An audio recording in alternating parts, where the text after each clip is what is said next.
Welcome. I felt guided today to discuss the difference between remembering who you are and creating who you are. I have seen a lot of media and spiritual teachers or gurus promoting people to remember who they are. And I want to dive a little bit deeper because while I do believe in the concept, it can definitely be a bit misleading and create an assumption that we are just who we are and that is outside of our control or something that we should seek to remember or understand. And for instance, if we don't know our purpose in life, we just have to remember this plan that was already made for us or by us. But a lot of time this can be frustrating if you leave out that this is only meant to describe the remembering that regardless of what religion or spiritual beliefs that you hold, you are created by something so powerful that within you have innate power and authority with the power to do amazing things. Remembering who you are typically refers to reconnecting with your true essence or core identity, often understood as something innate or pre-existing within you. This concept suggests that deep within each person lies a fundamental self that is unchanging and defines their essential nature, meaning your personality traits, your habits, even your beliefs. This self is believed to be the source of authenticity and personal integrity. Remembering who you are involves introspection, self-awareness, and sometimes spiritual or philosophical exploration to uncover this core identity. And as I mentioned, some people even take this concept further as to remembering the blueprint that you agreed to before you entered the 3D physical reality. Now, on the other hand, creating who you are involves actively shaping your identity, personality, and life trajectory through conscious choices and actions. It implies that individuals have the power to redefine themselves and their lives by making deliberate decisions about their beliefs, values, habits, and goals. Creating who you are is a dynamic process that acknowledges personal growth, learning, and adaptation over time. Who you are will also change over time. It emphasizes the role of agency and personal responsibility in shaping your identity and life path. This aligns with the saying that you are one choice or one thought away from a completely different life. In essence, remembering who you are leans towards an intrinsic, unchanging self-concept, while creating who you are focuses on the ability you have to mold and evolve that self-concept through your intentional actions and decisions.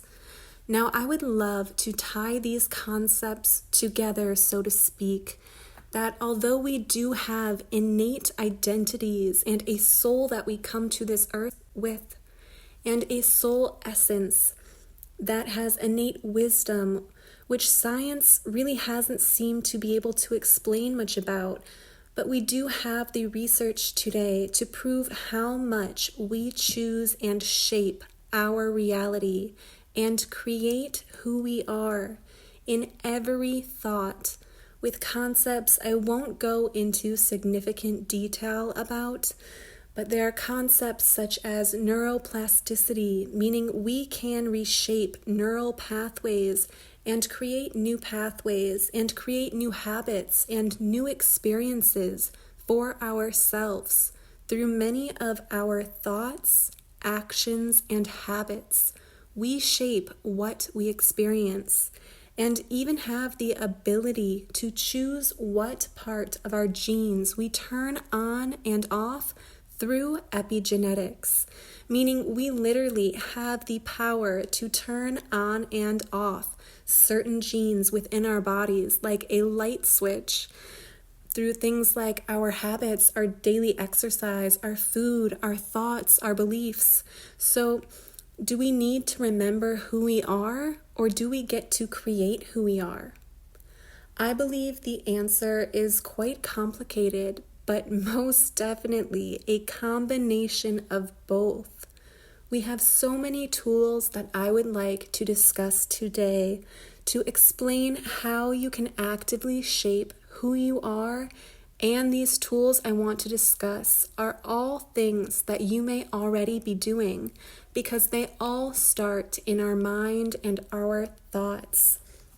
So if you're thinking already, why not use your thoughts to create the highest version possible for your reality? The first concept that I would like to talk about a little bit is neuro-linguistic speech and self-talk to create thoughts, patterns, and behaviors that shape who we want to be and the life we desire that aligns with our highest timeline. Neuro-linguistic programming offers powerful techniques to harness the connection between our language, our thought patterns, and behaviors to facilitate personal growth and transformation. So, ways that you can utilize these principles in speech and self-talk is through positive affirmations that reflect the qualities and outcomes you wish to embody. You can repeat them regularly to reprogram your subconscious mind towards positive beliefs and behaviors. You can use visualization to engage in vivid mental imagery of your highest vibrational timeline. What does that look like? Visualize yourself already living the life aligned with this timeline. This technique enhances motivation and primes your mind to recognize opportunities that bring you closer to your goals. You can also create anchors or associations between specific triggers, such as a gesture, a word, or a touch, and desired emotional states or behaviors. So use anchors to access resourceful states whenever needed, reinforcing positive habits and responses. And definitely pay attention to the language you use in self-talk and conversation. This is why journaling is so important, because sometimes we don't realize that we have a certain narrative playing in our head until we see it visually in front of us, repeating throughout our journal entries. So please pay attention to the language that you use and use it to empower and motivate you. You can replace limiting beliefs with empowering ones by reframing negative statements you may find into more positive affirmations that align with your goals. Also, identify individuals who embody the qualities and achievements that you aspire to. Study their behaviors, their beliefs, and language patterns. In early childhood, we see programming all around us. We absorb everything that we see, and that creates about 95% of our subconscious programming. And unless we actively seek out different modeling that we would like to contribute towards our behaviors, our thoughts, and our actions, we will continue from a place of that early subconscious programming. So it is very important to get this knowledge, identify our subconscious programming, and find new modeling behaviors that we would strategically like to adapt. You can also frame your goals using the SMART criteria. If you haven't heard that before, SMART stands for specific, measurable, achievable, relevant, and time-bound. So this concept seeks to break down larger goals into smaller, manageable steps. You can use language that affirms your commitment to achieving these goals, but do it in a way that is actually manageable for you. By consistently applying these techniques throughout your speech, your internal dialogue, you can rewire your thought patterns, emotions, and behaviors to align more closely with the vision of your highest self and desired life. It's very important that during this time you also seek to raise your vibration if you are not already doing so. So a lot of these techniques also raise our vibration. They motivate us. We're creating more positive modeling, more adaptive behaviors, and replacing the maladaptive behaviors we have. But a few things that we can do if you aren't already doing so. You can practice mindfulness and meditation to become more aware of your thoughts and emotions without judgment. Practice gratitude, especially through journaling. You can write down a few things every day that you are grateful for. No matter your situation, look for the good and be grateful for that, and you will attract more of that. You can also clear your energy, release any negative energy through practices such as visualization, smudging, or spending time in nature. Find what works for you and incorporate some of these techniques, just a few minutes even, into your daily practices. Eat foods that are nourishing to your body, exercising, and getting enough restful sleep. This directly impacts your vibrational frequency, and it impacts your ability to attract and manifest into your life. Focus on who you are surrounding yourself with. Find supportive and positive individuals who will uplift and inspire you to raise your frequency. Find ways to have creative expression. Align with your purpose. And be mindful of the media, information, and entertainment you consume.